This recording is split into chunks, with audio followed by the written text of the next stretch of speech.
Hey everyone, I just wanted to thank you for all of the support. When I started posting videos back in January, I wasn't really sure if there was going to be anyone out there who wanted to see Pokemon What If content. And when I noticed that there was a lack of them on YouTube, I figured I would try my hand at it. And it was at this point the decision was made when the world was shut down and you really couldn't do anything like you used to be able to. To be sitting here and making videos and seeing the excitement of people when I put out a video still amazes me. So I just wanted to say, thank you. But enough with the pleasantries. Let's begin with part 6. Last time, when we left off, Ash was recovering from his loss in the Orange Islands. After traveling the rest of the Orange Islands and having an intense battle, which resulted in Charizard being frozen in ice and losing another battle, Ash, Misty, and Tracy ended up on Shamudi Island, where the clash of the legendary Pokemon forced Ash to rely on Charizard. After it finally showed trust in Ash, he was again set back when he had to release Lapras. Then, finally arriving back in the Kanto region, Ash collected Primeape and headed back to Pallet Town, only to lose to Gary and his Nidoking. But this loss seems to have lit a new burning fire in Ash as he heads to the Indigo Plateau and the site of the Pokemon League competition. The first episode is Round 1 Begin. There's a lot of changes that are going to happen here. First is Brock. He's still in the Orange Islands, so he won't be here to advise Ash on his matches going forward throughout the league. The next is Gary. Ash runs into him before Gary's match, and he's gloating to everyone about how he beat Ash, which sets Ash off. But Misty reminds him to remain calm, as he has to plan for his upcoming battle. This is where Ash meets Mandy, and their exchange happens. The next change comes when Ash is called by Professor Oak to exchange Krabby for the water field. But as Krabby is now a Kingler and Ash is a more competent trainer, I think he would have made this change already. He would have exchanged Rhydon for it once he found out he was on the water field. The battle would play out as normal, with the only exception being that it was Kingler from the start instead of it evolving from Krabby after beating an Executor. Ash's second battle is on the rock field. Now, we don't see the whole battle, but we know that the last Pokemon used by Ash was Squirtle. But as it has already evolved, we just need to replace it with Wartortle, and the match would just carry out the same, with Wartortle beating Nidorino, and Gary gloating that Ash is getting too overconfident and that Ash will lose the next battle. Ash and Gary both move on to the third battlefield after this. What follows is the third round, where we see the ice battlefield. This battle would play out the same, with Kingler literally smashing Cloyster, forcing Pete Pebbleman of Pewter City to send in his Arcanine that literally uses Dragon Rage on Kingler. Man, early Pokemon was weird. Anyway, this leads to Ash sending in Pikachu, Arcanine melting the field, and Pikachu committing pretty much what I would consider murder, as the Fire-type Pokemon falls in the pool of water that has been electrified. But anyway, you have to keep it kid-friendly. Ash wins round 3 and moves on to the grass battlefield. The next episode we see is the 4th round Rumble. This episode is very important, because right off the bat, we see Gary battling a trainer named Melissa. The Pokemon Gary is using is the very same Nidoking that beat Ash and his Rhydon. After Nidoking failed to land a horn attack, it is met with a seismic toss that knocks it out, and even more importantly, knocks Gary out of the competition. Ash is super surprised. When he approaches Gary, Gary claims that it was just because he wasn't focused. He also should have planned better, as he knew the Pokemon his opponent was going to have access to.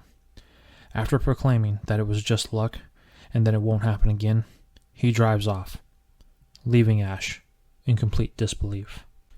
This leads us into the 4th round for Ash on the grass field. In the original, Ash used Bulbasaur, Pikachu, and surprising everyone, Muck, to win on this field. While I know Bulbasaur was a beast here, and Muck won the battle, I think Ash would have made one more change to his team, swapping out Kingler for Pidgeot when he would also call to swap out Wartortle for Bulbasaur.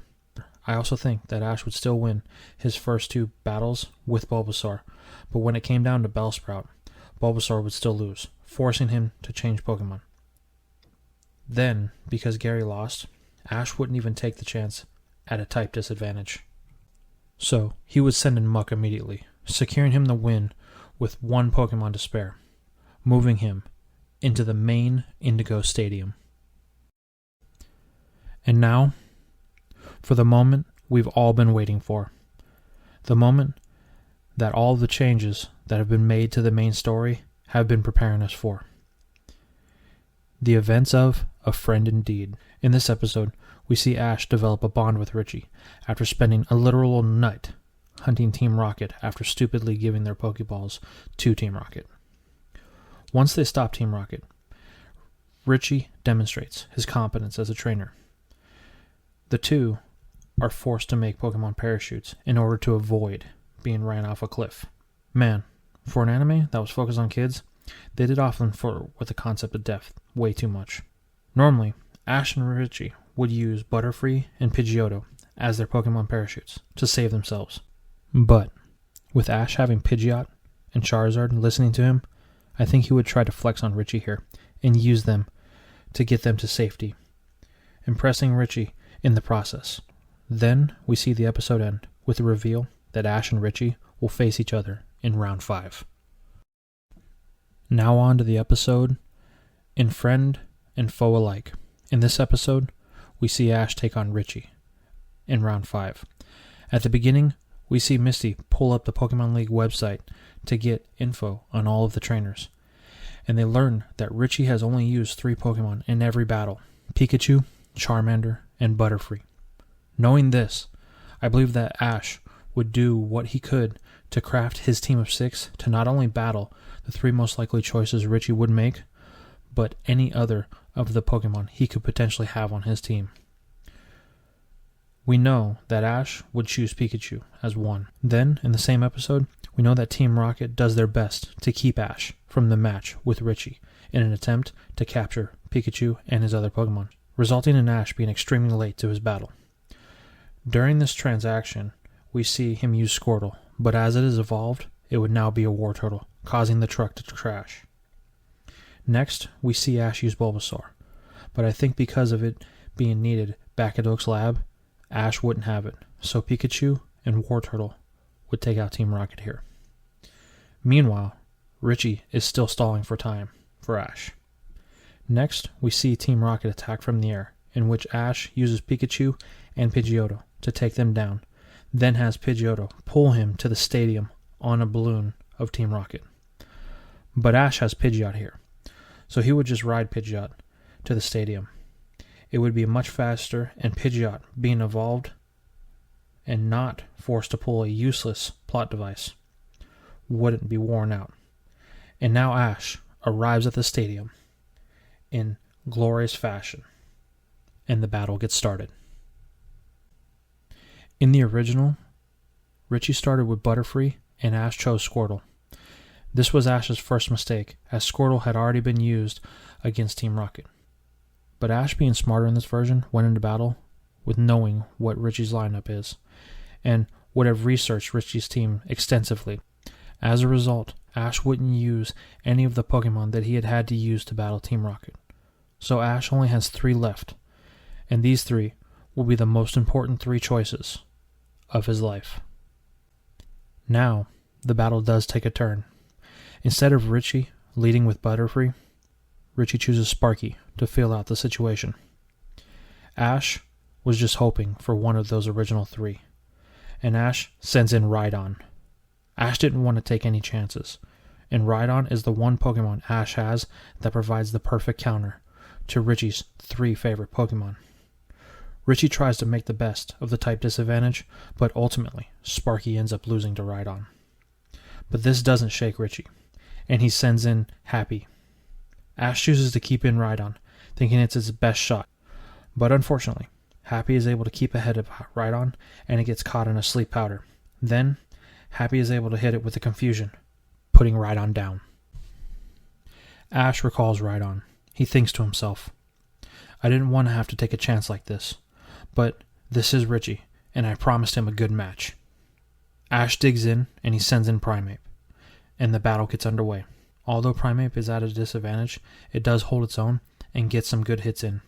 But unfortunately, it is not enough to win, and Primeape falls to Happy, and its confusion attack.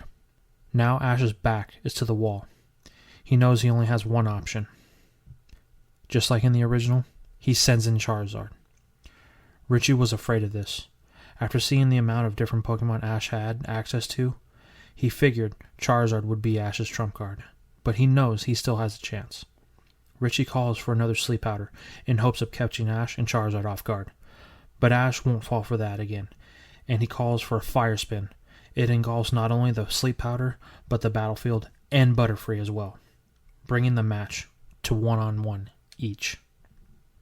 Now, normally would have used his trademark Charmander here, but I think that the revelation of Ash having Charizard before their battle, Richie wouldn't be foolish enough to try it. And because we don't really know the rest of Richie's Kanto Pokemon team, we get to have a little fun here. Richie sends in his trump card, Dragonair. Once Ash realizes that it's a dragon type, he knows he has his work cut out for him. The battle takes to the sky above the stadium. Dragonair is well trained, but Ash and Charizard won't let another loss happen. The two Pokemon exchange attacks, culminating with Charizard taking a very powerful Dragon Rage, sending it to the ground. But Charizard stands back up. It won't give in as it takes to the air once more. Richie tries to put Charizard down with a slam attack, but Ash and Charizard both saw it coming and counter it with a seismic toss, sending Dragonair to the stadium floor, knocking it out and moving Ash onto the next round. The next episode is Friends Till the End. In this episode, we see Richie lose in the very next match after beating Ash, but since Ash won in our timeline, now Richie is in the stands, cheering Ash on as he battles the next opponent. Now here's what we know about the opponent. They have a Rhydon, a Venomoth, and a Tentacruel. And you may now ask how we know it's Tentacruel and not Sparrow. And that's simple. During the sequence, when the Pokemon are revealed, the first Pokemon revealed is Richie's Pokemon. So it goes Charmander, then Rhydon, then Butterfree, then Venomoth. Following this order would suggest that Richie had Sparrow and the other trainer had Tentacruel. Then, of course, we know she had an Ivysaur as well. So we really don't know just two of her Pokemon. And we know that Richie's Pikachu lost to Ivysaur. So here, we're going to say that her first two Pokemon were knocked out, and Ash used Muck and Bulbasaur. Then next comes her Rhydon. We'll say that Ash puts Rhydon down with Snorlax. Then comes Venomoth, and Ash uses Pidgeot to knock it out. And then Tentacruel, which loses to Pikachu, leaving Ash with just one Pokemon against Ivysaur. Now, because all of the intensity that Ash's Pokemon went through with the battle with Richie, plus all of the stuff that they had to deal with Team Rocket, I think Ash would have tried his best to make sure that his team was well rested. So I think that he would have used a lifeline here and phoned a friend. So we will get Ivysaur versus Butterfree. And in the end, it would put down Ivysaur with a combination of Gust and Confusion, getting Ash to the next round. Now, unfortunately, we don't see the rest of the battles or who actually wins the Indigo League. It's this guy, right here. We know nothing about him or what his team was. So let's make an assumption. I think this 6-on-6 would consist of Ash's 6 original Pokemon, as he has called Butterfree back for the previous battle. Pikachu, Butterfree, Pidgeot, Charizard, and Wartortle. Ash would have it no other way. And here's another safe assumption on how the battle will go down. In the end, just like always, it would be Pikachu to close out the battle, winning Ash the championship match. Now that Ash has won the Victory Road tournament, he celebrates with food. But his celebration is cut short when he is approached by the president of the Pokemon League.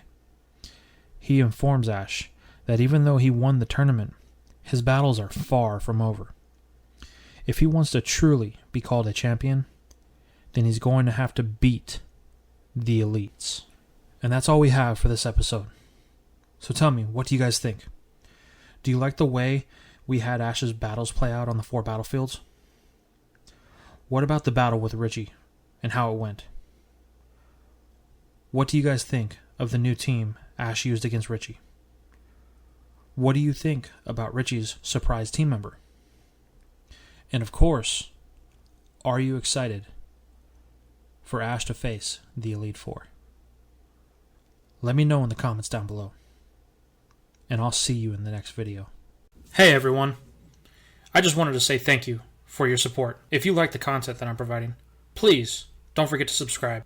And also, don't forget to leave a like, as it really helps out with the YouTube algorithm and helps my content get to a bigger audience to help the channel grow. I will see you in the next video.